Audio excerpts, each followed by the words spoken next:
Hi, hello everybody. So this is Tamilarasan and myself Yamini. So today we are going to talk about a topic where it unites all the aspects of the human knowledge from astrophysics to Zen meditation.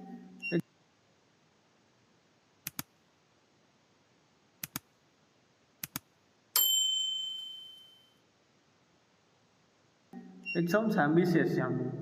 You promised me a map that explains everything, right? Yeah. Because honestly, I've felt like I have a dozen different of maps in my life. My therapist map, a map given by my yoga teacher, and a map by financial advisor, and they have never connected in my life. Exactly, that's the feeling of fragments that the Ken Wilber is going to talk about. And he's also often called as the Einstein of consciousness.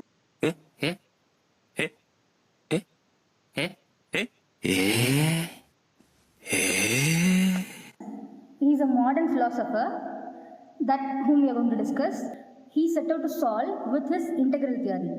So he spent decades of mapping the human potential, and also he found that all the different fields aren't contradictory.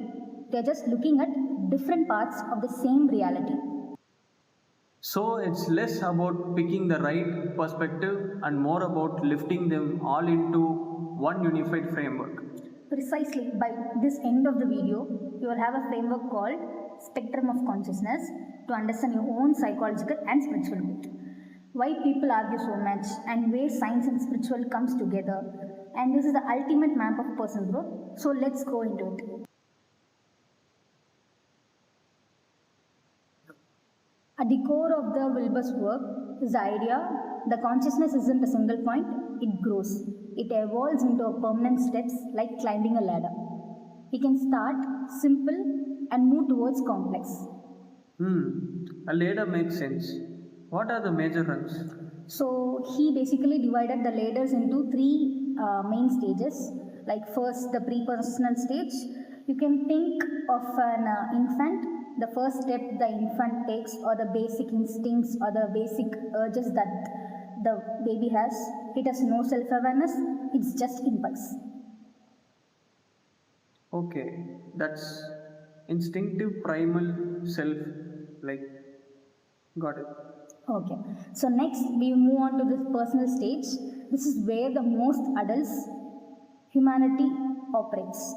So next we are going to move on to the second stage that is called personal stage. This is where most adult humanity develops. We develop our mental ego and learn logic and we become rational and we integrate into the society. This is a territory the Western psychology knows incredibly well. And then there's the third level, which sounds like most interesting, transpersonal. Yeah, that's right. Trans means beyond. This goes beyond the individual ego into a genuine spiritual realization, enlightenment, and sense of unity with the cosmic consciousness. This is where the Eastern traditions shine. Okay, but I have had an experience of unity. I meditated once and felt totally at peace. Does that mean I'm transpersonal? This is the most common mistakes that the people make. So we are going to see about the crucial differences between stages and the states. States versus stages. Hit me with the difference. So if you want an example, just think a state of consciousness is a temporary, it's like a weather, and it's a passing experience, whether it's profound meditation experience or a peak deep flow, even intoxication. It's just a fleeting thing. Oh, I got it. A temporary visit to a higher altitude. Exactly. A stage is a permanent, it's like a stable climate of your consciousness. It's a stable attitude you live day to day. Wilber's golden rule is simple. States are free, but stages are earned. You can borrow a state through a peak experiences, but if you haven't done anything to stabilize that altitude to earn the stage, the stress will snap you right back to your baseline. That is such a powerful distinction. It explains why someone can come back from an amazing retreat and then immediately get furious in rush hour traffic. They hit a peak state but hadn't changed their stable stage. You got it right. So growth is about converting those glimpses, that is states, into a permanent capacity, stages. So to answer the question, how do we actually move up the ladder, or how do we successfully grow from the personal to the transpersonal, Wilber uses the concept called holarchy. Holarchy. That sounds like a hierarchy, which usually means oppression. It's exactly opposite of oppression. It's a natural hierarchy or holarchy which operates under the principle transcend and include. Transcend and include. What does that look like in practice? It's like a simple physical chemistry. Atoms form molecules. Molecule is on a higher and more complex level. It transcends the atom, but it is absolutely includes the atoms. So it's like saying to have a molecule, more atoms are needed. So atom is the base point for the molecules. I see. Like Russians nesting dolls. Yes. The bigger doll includes all the smaller ones inside. Yeah, perfect. So when we grow psychologically, we don't throw away our past selves. We develop our rational mind, that is personal stage. You don't lose your body instincts, which is a pre-personal state. You simply learn to manage and integrate them. So when people talk about killing the ego to be spiritual, that's actually unhealthy growth.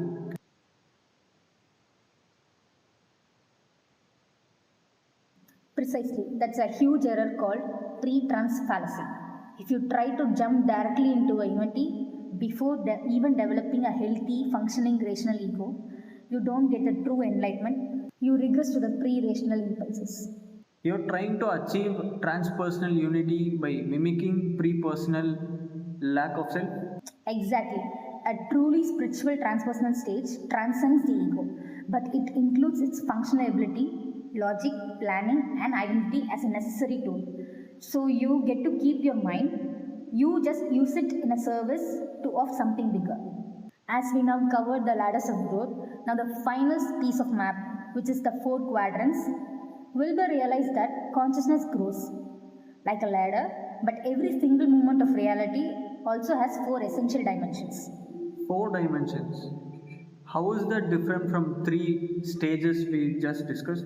It's a good question. The stages are the altitudes of the consciousness, but the quadrants are the perspectives you can take on anything at the altitude. He calls it as an actual model, all quadrants, all levels.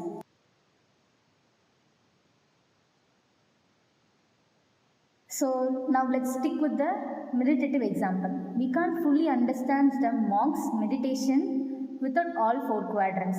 The upper left, which is I, it's a subjective feeling, and the upper right, which is it, it's a brain scan, and the lower left, which is we, which shares cultural values, and the lower right, it's a physical structure of the monastery.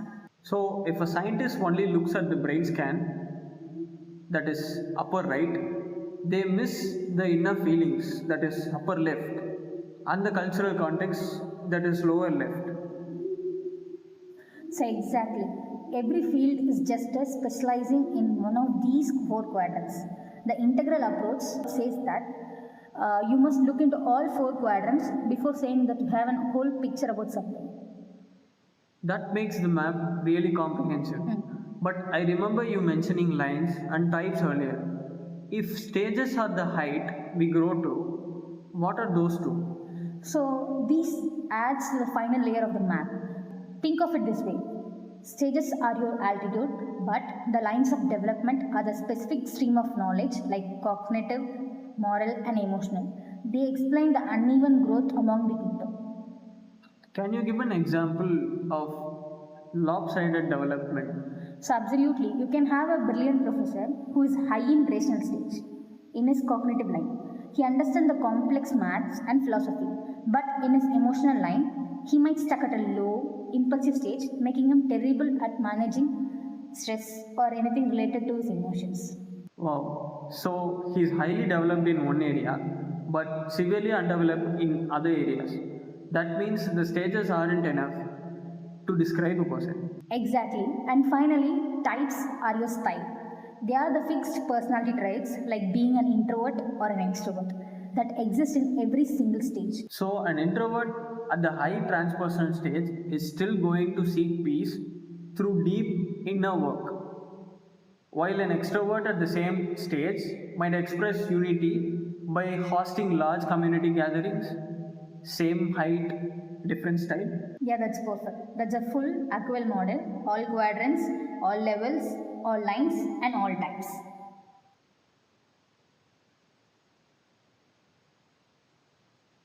As a conclusion, Ken Wilber's integral theory gives us a way to organize the chaos. It shows that the scientist, the psychologist, and the mystic aren't fighting. They're just looking at the different parts of the same reality. Understanding the difference between a fleeting moment of peace and actual permanent, hard earned growth, you can now navigate your own life with so much more clarity. Thanks for listening and keep integrating. Maybe the night that I'm